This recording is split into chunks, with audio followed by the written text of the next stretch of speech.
Hello students, അപ്പോൾ നമുക്ക് next ഇനി പഠിക്കാനുള്ളത് മീൻ വാല്യൂ തിയറത്തിന്റെ പ്രോബ്ലംസ് ആണ്.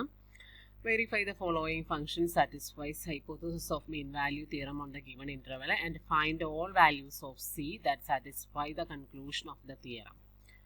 അപ്പോൾ വെരിഫൈ ചെയ്ത ഹൈപ്പോത്തസിസ് സാറ്റിസ്ഫൈ ചെയ്യുന്നില്ല എന്ന് നോക്കിയിട്ട് സി ഫൈൻഡ് ചെയ്യലാണ് ഉദ്ദേശം. തന്നിരിക്കുന്ന ആദ്യത്തെ function f of x equal to x square on the interval closed interval 0 to. അപ്പോൾ നമുക്കറിയാം അത് കണ്ടിന്യൂസ് ആണ്, ക്ലോസ്ഡ് ഇന്റർവെല്ലിൽ ആൻഡ് ഡിഫറൻഷ്യബിൾ ആണ്. കാരണം പോളിനോമിയൽ ഫംഗ്ഷൻ അല്ലേ, ഡിഫറൻഷ്യബിൾ ആണ് ഓപ്പൺ ഇന്റർവെല്ലിൽ. ക്ലോസ്ഡ് ഇന്റർവെല്ലിനെ ഓപ്പൺ ഇന്റർവെല്ലിൽ ഈ രീതിയിൽ വേണമെങ്കിലും എഴുതാമല്ലോ, അത് എഴുതിയിട്ടുണ്ട്. പിന്നെ എഫ് ഓഫ് 0 കാൽക്കുലേറ്റ് ചെയ്തു 0 ആണ്, എഫ് ഓഫ് 2 കാൽക്കുലേറ്റ് ചെയ്തു 4 ആണ്. അപ്പോൾ മീൻ വാല്യൂ തിയറത്തിന്റെ കൺക്ലൂഷനിൽ പറയുന്ന ആ point c a, open interval 0-ലുള്ള സി എ ഫൈൻഡ് ചെയ്യലാണ് ഇനി നമ്മുടെ അടുത്ത ഉദ്ദേശം. അപ്പോൾ അതിന് വേണ്ടിയിട്ട് ആദ്യം ഡെറിവേറ്റീവ് കാൽക്കുലേറ്റ് ചെയ്തിട്ടുണ്ട്. ഡെറിവേറ്റീവ് 2x ആണ് കിട്ടുക. F dash of c equal to f of b minus f of a divide by b minus a എന്നാണ് വേണ്ടത്. അപ്പോൾ എഫ് ഡാഷ് ഓഫ് സി എന്ന് പറയുമ്പോൾ 2xന്റെ പ്ലേസിൽ 2c equal to f of 2 minus f of 0 divide by 2 minus 0. That is 2c equal to 4 minus 0 by 2 minus 0. That is c equal to 1 കിട്ടും. c is in 1 എന്ന് പറഞ്ഞാൽ അത് open interval 0-ന്റെ ഉള്ളിലാണ് വരുന്നത്. അപ്പോൾ ആ c മീൻ വാല്യൂ തിയറത്തിൽ പറയുന്ന C ആണ്. അങ്ങനെ മീൻ വാല്യൂ തിയറം ഹോൾഡ് ചെയ്യുന്നുണ്ട് എന്നുള്ളത് കാണിക്കാൻ പറ്റും. നമ്മളിങ്ങനെ സി ഫൈൻഡ് ചെയ്യുന്ന സമയത്ത് സി ആ ഇന്റർവെലിന്റെ ഔട്ട് സൈഡിലാണെങ്കിൽ തിയറം വെരിഫൈ ചെയ്തു എന്ന് പറയാൻ പറ്റില്ല കേട്ടോ. അപ്പോൾ ആ സി ആ ഇന്റർവെലിന്റെ തന്നിരിക്കുന്ന ഇന്റർവെലിന്റെ ഉള്ളിൽ തന്നെ വരണം എന്നുള്ളത് മസ്റ്റ് ആണ്. അടുത്തത് f of x1 is equal to c raise to x, e raise to x. C അല്ലാട്ടത് ഇ റൈസ് ടു എക്സ് ആണ് ഓൺ ക്ലോസ്ഡ് ഇന്റർവെൽ 0-1. അപ്പോൾ ഈ റേസ് ടു എക്സ് എന്ന് പറയുന്ന ഫംഗ്ഷൻ എല്ലായിടത്തും കണ്ടിന്യൂസും ആണ്, ഡിഫറൻഷ്യബിളും ആണ്. അപ്പോൾ ഇൻ പെർട്ടിക്കുലർ ഇത് ക്ലോസ്ഡ് ഇന്റർവൽ 0-1ലും കണ്ടിന്യൂസും ഡിഫറൻഷ്യബിളും, കണ്ടിന്യൂസും ഓപ്പൺ ഇന്റർവൽ 0-1ൽ ഡിഫറൻഷ്യബിളും ആയിരിക്കും. ഓക്കെ, ആ ഡീറ്റെയിൽഡ് ആയിട്ട് ഇവിടെ എഴുതിയിട്ടുണ്ട്, അത് തന്നെ എഴുതാം. ഇനി നമുക്ക് സി ഫൈൻഡ് ചെയ്യണം. അപ്പോൾ f dash of c equal to f of 1 minus f of 0 divide by 1 minus 0 എന്നാണ് വരിക. ഇവിടുത്തെ ഡെറിവേറ്റീവ് എന്ന് പറഞ്ഞാൽ എഫ് ഡാഷ് ഓഫ് എക്സ് എന്ന് പറഞ്ഞാൽ ഇ റേസ് ടു എക്സ് തന്നെയാണ്. അപ്പോൾ എഫ് ഡാഷ് ഓഫ് സി എന്ന് പറഞ്ഞാൽ e raise to c equal to f of 1 എന്ന് പറഞ്ഞാൽ ഇ ആണ്, എഫ് ഓഫ് 0 എന്ന് പറഞ്ഞാൽ 1 ആണ്, പിന്നെ അടിയിൽ 1 മൈനസ് 0. അപ്പോൾ e raise to c equal to e minus 1. ഈ സി കിട്ടാനായിട്ട് രണ്ട് സൈഡിലും ലോഗരിത് എടുക്കാം. രണ്ട് സൈഡിലും ലോഗരിത് എടുത്തിട്ടുണ്ടെങ്കിൽ ലോഗും ഇയും കൂടി log e raise to c equal to log e minus 1 കിട്ടും അല്ലേ. ലോഗും ഇയും കൂടി ക്യാൻസൽ ചെയ്ത് പോകും. അപ്പോൾ ബാക്കി സി മാത്രമേ ഉണ്ടാവുള്ളൂ. കാരണം ഒന്നൊന്നിൻ്റെ ഇൻവേഴ്സ് ആയതുകൊണ്ട് അത് ക്യാൻസൽ ചെയ്ത് പോകും. ഇൻവേഴ്സ് ആണല്ലോ, ലോഗും ഇയും കൂടി ഒരുമിച്ച് അപ്ലൈ ചെയ്താൽ, ഇൻ്റഗ്രേഷനും ഡിഫറൻസിയേഷനും കൂടി ഒരുമിച്ച് അപ്ലൈ ചെയ്താൽ അത് രണ്ടും കൂടി ഇല്ലാണ്ടാവുമെന്ന് നമ്മൾ പറയാറില്ലേ. ആ ഇഫക്റ്റ് തന്നെയാണ് ലോഗും ഇയും. ലോഗരിതമിക് ഫംഗ്ഷൻ്റെ ഇൻവേഴ്സ് ആണ് എക്സ്പോണൻഷ്യൽ ഫംഗ്ഷൻ. അപ്പോൾ ലോഗും ഇയും കൂടി അപ്ലൈ ചെയ്താൽ അത് രണ്ടും കൂടെ ഇല്ലാണ്ടാവും, അല്ലെങ്കിൽ ക്യാൻസൽ ചെയ്ത് പോവും. ബാക്കി സി മാത്രം അവിടെ ഉണ്ടാവുള്ളൂ. അപ്പോൾ c equal to ln e minus 1 എന്നാണ് വരിക. ഓക്കെ, അപ്പോൾ ആ ln e മൈനസ് 1ൻ്റെ വാല്യൂ നിങ്ങൾ കാൽക്കുലേറ്ററിൽ ഒന്ന് ചെയ്ത് നോക്കുക. അത് ഓപ്പൺ ഇന്റർവൽ 0-1ൽ തന്നെയാണ് എന്നുള്ളത് കിട്ടും. ന്യൂമറിക്കൽ വാല്യൂ എടുത്ത് നോക്കുക കേട്ടോ. അപ്പോൾ അതുകൊണ്ട് അവിടെ നമുക്ക് മീൻ വാല്യൂ തിയറം ഹോൾഡ് ചെയ്യുന്നുണ്ട് എന്ന് പറയാനായിട്ട് പറ്റും. അടുത്തത് verify mean value theorem and find c for f of x equal to this one for a equal to 0 and b equal to 1/2. അപ്പോൾ ഇതാണ് നമ്മുടെ ഇന്റർവെൽ. നോക്കി, ഇത് തന്നിരിക്കുന്ന ഒരു പോളിനോമിയൽ ഫംഗ്ഷൻ ആണ്. അതുകൊണ്ട് തന്നെ ഇത് ഈ ഇന്റർവെല്ലിൽ കണ്ടിന്യൂസും ഓപ്പൺ ഇന്റർവെല്ലിൽ ഡിഫറൻഷ്യബിളും ഒക്കെ ആയിരിക്കും. എഫ് ഡാഷ് ഓഫ് എക്സ് എടുക്കുമ്പോൾ എഫ് ഡാഷ് ഓഫ് എക്സ് എടുക്കുന്നതിന് മുമ്പായിട്ട് ഇത് മുഴുവൻ പ്രൊഡക്റ്റ് ചെയ്യാം. പ്രൊഡക്റ്റ് ചെയ്തിട്ട് ഡെറിവേറ്റീവ് കാൽക്കുലേറ്റ് ചെയ്താൽ മതി. ഡെറിവേറ്റീവ് വരുന്നത് 3x² മൈനസ് 6x പ്ലസ് 2 എന്നാണ്. എഫ് ഡാഷ് ഓഫ് സിയിൽ സബ്സ്റ്റിറ്റ്യൂട്ട് ചെയ്യുക, f of b minus f of a divide by b minus a. അപ്പോൾ ഇത് is equal to this one. കുറച്ചധികം ഉണ്ട് കേട്ടോ സബ്സ്റ്റിറ്റ്യൂട്ട് ചെയ്യാനായിട്ട്. അപ്പോൾ ഇതെന്ന് കിട്ടും. എഫ് ഓഫ് എയുടെ വാല്യൂ അവിടെ സബ്സ്റ്റിറ്റ്യൂട്ട് ചെയ്യാട്ടെ. ഇവിടെ എഫ് ഓഫ് എന്ന് മാത്രം എഴുതിയിട്ടുണ്ട്, അവിടെ വാല്യൂ സബ്സ്റ്റിറ്റ്യൂട്ട് ചെയ്താൽ മതി. 0 അല്ലേ വാല്യൂ. ഇത് ഈ ടൈമിൻ്റെ ആവശ്യം ഇവിടെ ഇല്ല എന്ന് തോന്നുന്നു. ഓക്കെ, എഫ് ഓഫ് എന്നുള്ള ടൈം ഇവിടെ തെറ്റി എഴുതിക്കുന്നതാണ് കേട്ടോ. നോട്ടിൽ എഴുതുമ്പോൾ കൃത്യമായിട്ട് എഴുതിക്കോളൂ. അങ്ങനെ ഒരു ക്വാഡ്രാറ്റിക്കിനെ കിട്ടും. ആ ക്വാഡ്രാറ്റിക്കിനെ സോൾവ് ചെയ്യാനൊക്കെ നിങ്ങൾക്കറിയാം. സോൾവ് ചെയ്ത് നോക്കുക. 1.76ഉം 0.24ഉം ആണ്. 1.76 നോക്കിയാൽ അത് ഈ ഇന്റർവെല്ലിൻ്റെ പുറത്താണ്, അപ്പോൾ അത് എടുക്കാൻ പറ്റില്ല. പിന്നെ ഒരു വാല്യൂ കൂടിയിട്ട് 0.24, അത് ഇതിൻ്റെ ഉള്ളിലാണ്. അപ്പോൾ ഈ വാല്യൂ ഏതെങ്കിലും ഒരെണ്ണം കിട്ടിയാൽ മതിയല്ലോ ഈ ഇന്റർവെല്ലിൻ്റെ ഉള്ളിൽ. അപ്പോൾ ആ ഒരെണ്ണം 0.24 ഇതിൻ്റെ ഉള്ളിലായതുകൊണ്ട് മീൻ വാല്യൂ തിയറം വെരിഫൈ ചെയ്തു എന്ന് പറയാനായിട്ട് പറ്റും. അപ്പോൾ അത്രയാണ് പ്രോബ്ലംസ് വരുന്നത്. അടുത്തത് ഒരു തിയറാണ്, some consequences of mean value theorem. Mean value theorem apply ചെയ്ത് ചെയ്യാവുന്ന ഒരു തിയറാണിത്. എന്താണ് സ്റ്റേറ്റ്മെന്റ് നോക്കാം. ഇമ്പോർട്ടൻ്റ് ആണ് കേട്ടോ. ഫങ്ഷൻസ് വിത്ത് 0 ഡെറിവേറ്റീവ്സ് ആർ കോൺസ്റ്റൻസ്. ആർക്കൊക്കെ സീറോ ഡെറിവേറ്റീവ് വരുന്നോ അങ്ങനത്തെ ഫംഗ്ഷൻസ് എല്ലാം കോൺസ്റ്റന്റ് ഫംഗ്ഷൻസ് എന്നാണ് പറയാൻ പോകുന്നത്. If f dash of x equal to 0 for all x in an interval open interval ab, then f is constant on open interval ab. അപ്പോൾ derivative first derivative 0 ആണെങ്കിൽ function constant ആണെന്നാണ് statement. Proof നോക്കാം. Suppose that f dash of x equal to 0 for all x in open interval ab. First derivative 0 ആണെന്ന് വിചാരിക്കാം. To show that f is constant on open interval ab, we do by showing that if x1 and x2 are any 2 points in open interval ab, then f of x1 equal to f of x2. അപ്പോൾ ഇനി നമുക്ക് f is a constant function എന്ന് കാണിക്കണം. അപ്പോൾ f constant function ആണെന്ന് കാണിക്കാൻ വേണ്ടിയിട്ട് നമ്മൾ ചെയ്യാൻ പോകുന്നതാണ്, ഏത് രണ്ട് പോയിന്റ്സ് ഓപ്പൺ ഇന്റർവെൽ ab യിൽ എടുത്താലും ആ രണ്ട് പോയിന്റിൽ ഫംഗ്ഷൻ വാല്യൂ സെയിം ആണെന്ന് കാണിക്കാൻ പോവാണ്. അപ്പോൾ ഏത് രണ്ട് പോയിന്റ്സ് എടുത്തിട്ട് ഈ പോയിന്റ്സിലെല്ലാം ഫംഗ്ഷൻ വാല്യൂ സെയിം ആണെന്ന് കാണിക്കുകയാണെങ്കിൽ ഇപ്പോൾ നമ്മൾ x1 x2 എടുത്തു, x2 x3 എടുത്തു, x1 x4 എടുത്തു, x2 x5 എടുത്തു, അങ്ങനെയൊക്കെ അവിടെയൊക്കെ ഫംഗ്ഷൻ വാല്യൂ ഈക്വൽ ആണെന്ന് കിട്ടിയാൽ നമുക്ക് എല്ലാ പോയിന്റിലും ഏത് രണ്ട് പോയിന്റ് എടുത്താലും ഫംഗ്ഷൻ വാല്യൂ ഈക്വൽ എന്ന് പറഞ്ഞിട്ടുണ്ടെങ്കിൽ എല്ലാ പോയിന്റ്സിലും ഫംഗ്ഷൻ വാല്യൂ ഈക്വൽ ആണെന്നുള്ള രീതിയിൽ നമുക്ക് പറയാൻ പറ്റില്ലേ? എല്ലാ പോയിന്റ്സിലും ഏത് ഫംഗ്ഷനാണ് ഈക്വൽ വാല്യൂ വരിക? കോൺസ്റ്റന്റ് ഫംഗ്ഷനാണ് ഈക്വൽ വാല്യൂ വരിക അല്ലേ? കോൺസ്റ്റന്റ് ഫംഗ്ഷൻ ആണെങ്കിൽ മാത്രമാണ് എല്ലാ പോയിന്റ്സിലും ഈക്വൽ വാല്യൂ വരുള്ളൂ. അപ്പോൾ ഫംഗ്ഷൻ കോൺസ്റ്റന്റ് ആണെന്ന് കാണിക്കാൻ വേണ്ടിയിട്ട് നമ്മളിത് ചെയ്യാൻ പോകുന്നത്, ഏത് രണ്ട് പോയിന്റ് ഇന്റർവെല്ലിൽ നിന്ന് സെലക്ട് ചെയ്താലും അവിടെ രണ്ടുപേർക്കും ഫംഗ്ഷൻ വാല്യൂ ഈക്വൽ ആണ് എന്നുള്ള രീതിയിൽ ജനറൽ ആയിട്ട് കാണിക്കുകയാണ്. അപ്പോൾ ഈ പോയിന്റ്സ് മാറി മാറി എടുത്ത എല്ലാ പോയിന്റ്സിലും ഫംഗ്ഷൻ വാല്യൂ ഈക്വൽ ആണെന്ന് അതുവഴി നമുക്ക് പ്രൂവ് ചെയ്യാനായിട്ട് പറ്റും. ഓക്കെ, തൽക്കാലം x1 x2 എടുക്കുക ജനറൽ ആയിട്ട്. Suppose that x1 and x2 are 2 points in open interval ab.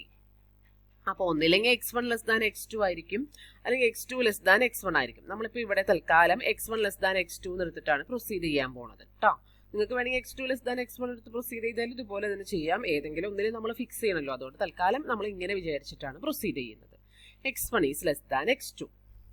ഇനി being differentiable on open interval ab, in particular f is differentiable at every point of closed interval x1 x2. Open interval ab യിൽ മൊത്തം അത് differentiable ആണ്. അതുകൊണ്ട് in particular ഈ ഒരു ചെറിയ closed interval അതിൻ്റെ ഉള്ളിൽ എടുത്താൽ അതിനുള്ളിലും അത് ഡിഫറൻഷ്യബിൾ തന്നെയായിരിക്കും. And hence continuous at every points as well, എല്ലായിടത്തും കണ്ടിന്യൂസും ആയിരിക്കും. അപ്പോൾ നമുക്ക് മീൻ വാല്യൂ തിയറി അപ്ലൈ ചെയ്യാം. കണ്ടിന്യൂറ്റിയും ഡിഫറൻഷ്യബിലിറ്റിയും ക്ലോസ്ഡ് ഇന്റർവെൽ x1 x2 ഡിഫറൻഷ്യബിളും ആണ്, കണ്ടിന്യൂസും ആണ്. അപ്പോൾ ഓപ്പൺ ഇന്റർവെൽ x1 x2 കണ്ടിന്യൂസും ഡിഫറൻഷ്യബിളും ആയിരിക്കും. മീൻ വാല്യൂ തിയറത്തിന്റെ ഹൈപ്പോത്തസിസ് ഒക്കെ അവിടെ സാറ്റിസ്ഫൈഡ് ആണ്. അതുകൊണ്ട് തന്നെ നമുക്ക് മീൻ വാല്യൂ തിയറി ഇതിൽ അപ്ലൈ ചെയ്താൽ എന്താ വരിക? f of x2 minus f of x1 divided by x2 minus x1 is equal to f dash of c എന്ന് കിട്ടും for some point c between x1 and x2. നമുക്കറിയാം f dash is 0 throughout in open interval ab. ഈ c എന്ന് പറയുന്ന ആളെ between x1 and x2 ആയ between a and b തന്നെയാണല്ലോ. അപ്പോൾ ഈ ഓപ്പൺ ഇന്റർവെൽ ab ക്കകത്തുള്ള ഏത് പോയിന്റ് എടുത്താലും അതിനൊക്കെ ഫസ്റ്റ് ഡെറിവേറ്റീവ് 0 ആണെന്ന് നമ്മുടെ ഹൈപ്പോത്തസിസിൽ പറയുന്നുണ്ട്. അതുകൊണ്ട് തന്നെ ഈ വാല്യൂ എഫ് ഡാഷ് ഓഫ് സിയുടെ വാല്യൂ ഇവിടെ 0 ആയിരിക്കും. ക്രോസ് മൾട്ടിപ്ലൈ ചെയ്ത F of x2 minus f of x1 is equal to 0 ആയിരിക്കും. From that x1 minus x2, f of x1 minus f of x2 is 0 implies f of x1 is equal to f of x2 എന്ന് കിട്ടും. അപ്പോൾ ഏത് രണ്ട് point എടുത്താലും അവിടെയൊക്കെ function value equal ആണ്. ഞാൻ പറഞ്ഞല്ലോ x1 x2 നമ്മൾ രണ്ട് ജനറൽ പോയിന്റ് ആയിട്ട് എടുത്തുന്നേ ഉള്ളൂ. ഇതിന് പകരം ഏത് രണ്ട് പോയിന്റ്സ് വെച്ച് നമുക്കിത് റീപ്ലേസ് ചെയ്ത് ആ ഇന്റർവെല്ലിലെ മൊത്തം പോയിന്റ്സ് വെച്ച് റീപ്ലേസ് ചെയ്യാനായിട്ട് പറ്റും. അപ്പോൾ അവിടെ എല്ലാം ഫംഗ്ഷൻ വാല്യൂ ഈക്വൽ ആണെന്ന് പറഞ്ഞിട്ടുണ്ട് എങ്കിൽ ഇത് രണ്ട് ആർബിട്രറി പോയിന്റ്സ് ആയിരുന്നു. ഇത് വെച്ചിട്ട് ഏത് വെച്ചിട്ട് റീപ്ലേസ് ചെയ്താലും അവിടെയൊക്കെ ഫംഗ്ഷൻ വാല്യൂ ഈക്വൽ ആണെന്ന് കിട്ടും. അതിൻ്റെ മീനിങ് എന്താ? എപ്പോഴാണ് അങ്ങനെ ഫംഗ്ഷൻ വാല്യൂ എല്ലാ പോയിന്റ്സിലും ഈക്വൽ വരിക? ഫംഗ്ഷൻ ഈസ് കോൺസ്റ്റന്റ് ആകുമ്പോൾ. ഓക്കെ, അപ്പോൾ കോൺസ്റ്റന്റ് ഫംഗ്ഷൻ ആകുമ്പോൾ മാത്രമേ അത് സംഭവിക്കുള്ളൂ. അപ്പോൾ നമുക്ക് കൺക്ലൂഡ് ചെയ്യാൻ പറ്റുന്നത് function is a constant function എന്നാണ്. മനസ്സിലായി എന്ന് വിചാരിക്കുന്നു. നന്നായിട്ട് പഠിക്കാം കേട്ടോ പ്രൂഫ്. അടുത്തത് അതിൻ്റെ ഒരു കൊറോളറി ആണ്. If f dash of x equal to g dash of x for all x in open interval ab, then f and g differ by a constant on open interval ab.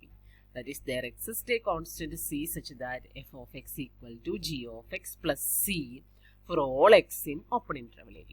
അടുത്ത important ആയിട്ടുള്ള result ആണിത്. രണ്ട് പേരുടെ derivative equal ആണ് എങ്കിൽ അവർ തമ്മിൽ ഒരു കോൺസ്റ്റന്റിന്റെ വ്യത്യാസം മാത്രമേ ഉണ്ടാവുള്ളൂ എന്നാണ് കൊറോളറിയിൽ പറയുന്നത്. ഇപ്പോൾ രണ്ട് പേരുടെ ഡെറിവേറ്റീവ് ഈക്വൽ ആണ്, അവർ രണ്ടുപേരും ഫംഗ്ഷനും എക്സാക്ട്ലി ഈക്വൽ ആവണമെന്നുണ്ടോ? ഇപ്പോൾ ഒരു എക്സാമ്പിൾ പറയുകയാണെങ്കിൽ രണ്ട് പേരുടെ ഡെറിവേറ്റീവ് 2x എന്നാണ്. രണ്ട് പേരുടെ ഡെറിവേറ്റീവ് 2x എന്നാണ്. ഏതായിരിക്കും ആ രണ്ട് ഫംഗ്ഷൻസ്? ഒരു ഫംഗ്ഷൻ എക്സ് സ്ക്വയർ അല്ലേ, വേറൊരു ഫംഗ്ഷൻ ഏതാ? എക്സ് സ്ക്വയർ പ്ലസ് 1 എടുത്താലോ അതിന്റെ ഡെറിവേറ്റീവും 2x ആണ്. വെറുതെ എക്സ് സ്ക്വയർ എടുത്താൽ അതിന്റെ ഡെറിവേറ്റീവും 2x ആണ് അല്ലേ. ഞാൻ എക്സ് സ്ക്വയർ പ്ലസ് 2 എടുത്തു, അതിന്റെ ഡെറിവേറ്റീവും 2x ആണ്. ശരിയല്ലേ? അപ്പോൾ ആ ഫംഗ്ഷൻസ് ഒക്കെ തമ്മിൽ ഒരു കോൺസ്റ്റന്റിന്റെ വ്യത്യാസം മാത്രമേ ഉള്ളൂ. ആദ്യത്തെ ഫംഗ്ഷനിൽ എക്സ് സ്ക്വയർ വെറുതെ എക്സ് സ്ക്വയർ എന്ന് പറഞ്ഞാൽ എക്സ് സ്ക്വയർ പ്ലസ് 0 ആണ്.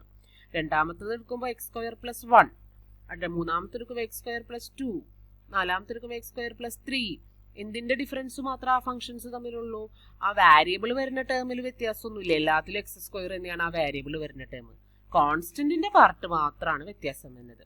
ആദ്യത്തേല് കോൺസ്റ്റന്റിന്റെ പാർട്ട് 0, രണ്ടാമത്തേല് കോൺസ്റ്റന്റിന്റെ പാർട്ട് 1, മൂന്നാമത്തേല് കോൺസ്റ്റന്റിന്റെ പാർട്ട് 2, അങ്ങനെ. അപ്പൊ ആ ഒരു കോൺസ്റ്റന്റിന്റെ ഡിഫറൻസ് മാത്രമാണ്. രണ്ട് പേരുടെ ഡെറിവേറ്റീവ് ഈക്വൽ ആണ് എന്ന് പറഞ്ഞിട്ടുണ്ടെങ്കിൽ അവർ തമ്മിലുള്ള ബന്ധം, അവർ തമ്മിലൊരു കോൺസ്റ്റന്റിന്റെ ഡിഫറൻസ് മാത്രമേ ഉണ്ടാവുള്ളൂ. അതായത് എഫ് ഓഫ് എക്സിന് നമുക്ക് G of x plus C എന്നുള്ള രീതിയിൽ എഴുതാൻ പറ്റും എന്നുള്ളതാണ് അടുത്ത തിയറം. അടുത്ത കൊറോളറി ഇമ്പോർട്ടൻ്റ് ആണ് കേട്ടോ. ഇതും നോക്കി നോക്കാം proof. We note that at each point x in open interval a b, the derivative of the difference function. നമ്മുടെ കയ്യിൽ രണ്ട് ഫംഗ്ഷൻ ഉണ്ട്, എഫ് ഓഫ് എക്സും ജി ഓഫ് എക്സും. അവർ തമ്മിലുള്ള ഡിഫറൻസിനെ നമ്മൾ എച്ച് ഓഫ് എക്സ് എന്ന് വിളിച്ചു. അവർ തമ്മിൽ ഉള്ള ഡിഫറൻസ് കോൺസ്റ്റന്റ് എന്നാണ് ശരിക്കും നമുക്ക് കാണിക്കേണ്ടത് അല്ലേ, ഈ റിലേഷൻ കിട്ടണമെങ്കിൽ. എന്തോ ആയിക്കോട്ടെ, നമുക്ക് തൽക്കാലം ആ രണ്ട് ഫംഗ്ഷൻസ് തമ്മിലുള്ള ഡിഫറൻസിനെ എച്ച് ഓഫ് എക്സ് എന്ന് വിളിച്ചു. ഓക്കെ, നമ്മൾ h dash of x calculate ചെയ്തു. H dash of x means first derivative. First derivative എടുക്കുമ്പോൾ അത് എന്ത് വരും? F dash of x minus g dash of x അല്ലേ. പക്ഷേ നമ്മുടെ ഹൈപ്പോത്തസിസ് പ്രകാരം എഫ് ഡാഷ് ഓഫ് എക്സും ജി ഡാഷ് ഓഫ് എക്സും സെയിം ആ, അതുകൊണ്ട് ഇത് എന്താവും? ഈക്വൽ ടു 0 ആവും. അപ്പോൾ ഇവിടെ റീസൺ ബ്രാക്കറ്റിൽ എഴുതി വെക്കാം കേട്ടോ, since f dash of x equal to g dash of x by hypothesis എന്നുള്ളത്. അപ്പോൾ ഇതിന്റെ വാല്യൂ 0 ആവും. ഓക്കെ, അപ്പോൾ h dash of x equal to 0 ആവും. ഓക്കെ, അപ്പോൾ h dash of x equal to 0 ആണ് at each point of open interval a b എങ്കിൽ മുകളിൽ പറഞ്ഞ തിയറം പ്രകാരം, അപ്പം മുകളിൽ പറഞ്ഞ തിയറം ഇവിടെ കോട്ട് ചെയ്യണം കേട്ടോ. കൊട്ടേഷനിൽ മുകളിൽ പറഞ്ഞ തിയറത്തിന്റെ സ്റ്റേറ്റ്മെന്റ് ഇവിടെ എഴുതണം. എന്തായിരിക്കും? ഫംഗ്ഷൻ ഈസ് എ കോൺസ്റ്റന്റ് ആയിരിക്കും അല്ലേ. അപ്പോൾ h of x equal to c constant for all x in I where c is a constant. അപ്പോൾ f of x minus g of x, ഒന്നുകൂടെ നമ്മൾ ആ ഡെഫിനേഷനിലേക്ക് പോവാം. H of x equal to c എന്നാണ് ഇപ്പോൾ നമുക്ക് കിട്ടിയത്. അപ്പോൾ ഇതിൽ സബ്സ്റ്റിറ്റ്യൂട്ട് ചെയ്തിട്ടുണ്ടെങ്കിൽ f of x minus g of x equal to c എന്ന് കിട്ടും. എച്ച് ഓഫ് എക്സിന്റെ പ്ലേസിൽ സി എന്ന് കൊടുക്കാം. അപ്പോൾ അതിൽ നിന്ന് നമുക്ക് f of x equal to g of x plus c എന്ന് എഴുതാം. അതായത് എഫ് ഓഫ് എക്സും ജി ഓഫ് എക്സും തമ്മിൽ ഈ ഒരു കോൺസ്റ്റന്റിന്റെ ഡിഫറൻസ് മാത്രമേ ഉള്ളൂ എന്നുള്ളത് മനസ്സിലാക്കാം. Okay, that is the proof. അപ്പോൾ ഇതിൽ ഏതെങ്കിലും തിയറംസ്, ഏതെങ്കിലും തിയറമൊക്കെ പ്രൂവ് ചെയ്യാൻ വേറൊരു തിയറം യൂസ് ചെയ്യുന്നുണ്ട് എങ്കിൽ, തിയറംസ് പ്രൂവ് ചെയ്യാനായിട്ട് വേറൊരു തിയറത്തിന്റെ സ്റ്റേറ്റ്മെന്റ് യൂസ് ചെയ്യുന്നുണ്ട് എങ്കിൽ, നിങ്ങളത് എവിടെയാണോ യൂസ് ചെയ്യുന്നത് അത് കഴിഞ്ഞിട്ട് കൊട്ടേഷനിൽ അല്ലെങ്കിൽ ഒരു ബ്രാക്കറ്റ് ഇട്ടിട്ട് ആ തിയറത്തിന്റെ സ്റ്റേറ്റ്മെന്റ് അവിടെ എഴുതി വെക്കണം തെറ്റാതെ. ഇപ്പോൾ കഴിഞ്ഞ തിയറത്തിൽ മീൻ വാല്യൂ തിയറം യൂസ് ചെയ്തു, അപ്പോൾ നിങ്ങളവിടെ മീൻ വാല്യൂ തിയറത്തിന്റെ സ്റ്റേറ്റ്മെന്റ് ഒന്ന് ബ്രാക്കറ്റിൽ എഴുതി വെക്കണം കേട്ടോ. അതാണ് അതിന്റെ ശരിയായ രീതി.